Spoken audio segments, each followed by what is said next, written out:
Hey groupers, hope you're ready to dig in to Acts chapter 8. We're going to look at the second half, the second story about Philip, the servant in the church. To get you started talk about this. Have you ever done something that you knew, underlined, bold, you knew was what God was telling you to do? Have you ever done something that you knew that God was telling you to do?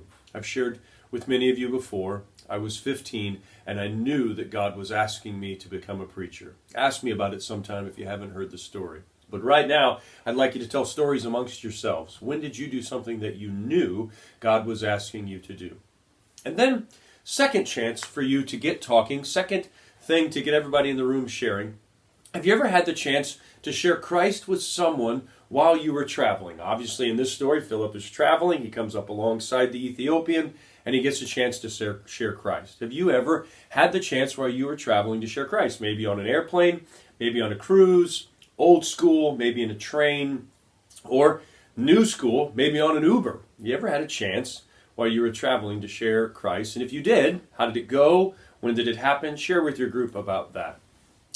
Well, Philip's life intersected with the Ethiopian's life right in the middle of Isaiah chapter 53, which is an amazing Jewish Christian passage. Is there a passage of Scripture that you feel most comfortable, most confident with if you wanted to share with others about Jesus? If you were traveling and you had a chance to share Jesus with someone that was unexpected, what would you say to them? For instance, I love the end of Mark chapter 4 and the beginning of Mark chapter 5. In this passage, Jesus performs a series of miracles that point to the differences in his nature that are all very, very important. And it's my favorite, what I call pocket miracle passage. It's what I turn to if I get a chance to share with someone about Christ. And I know it well enough that I can talk about it without turning to it. What about you? Well, I'd like you next to turn to Isaiah 53. Isaiah 53 is a part of a song that Isaiah sings about a servant that God will send who will suffer. I'd like you to read the song together. It actually starts in Isaiah 52, verse 13, last couple of verses of that chapter. And then there's only 12 verses in chapter 53, and it's all of chapter 53.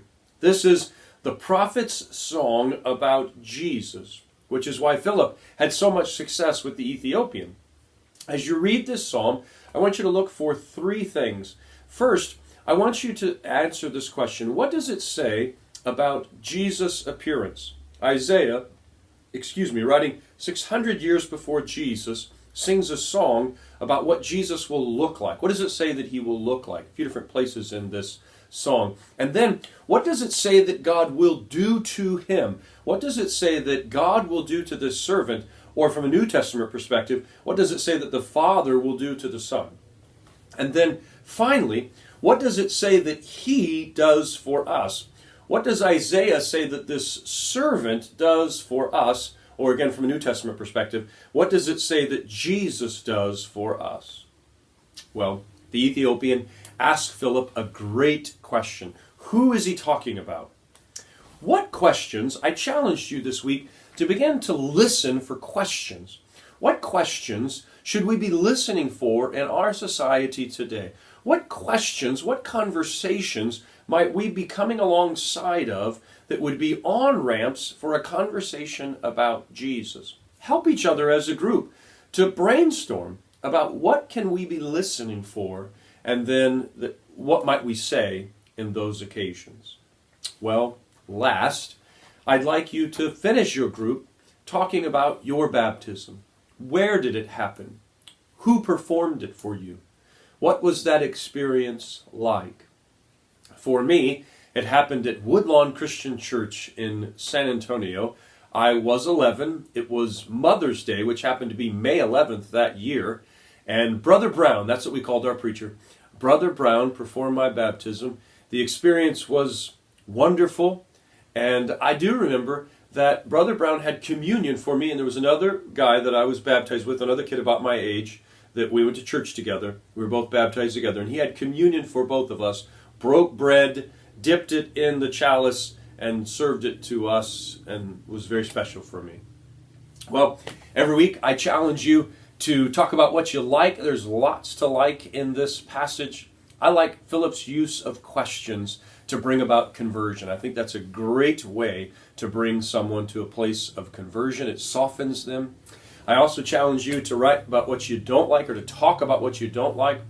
I dislike the discovery that Philip was the first person not to be teleported in the Bible. I've always viewed this passage as the original teleportation, beam me up, Scotty. But after studying it this last week, I don't think that anymore. I think Philip just went one way and the Ethiopian eunuch went another. So I'm disappointed in that. I really like that it was a beam me up, Scotty moment. Finally, application. Just be reminded of what we talked about this last week at church. And maybe you don't have a baptism story. Are you an immersed believer? That was the first step that we wanted to take. And then, are you ready to start listening for people's tough life questions, tough life situations, and share the hope of Christ?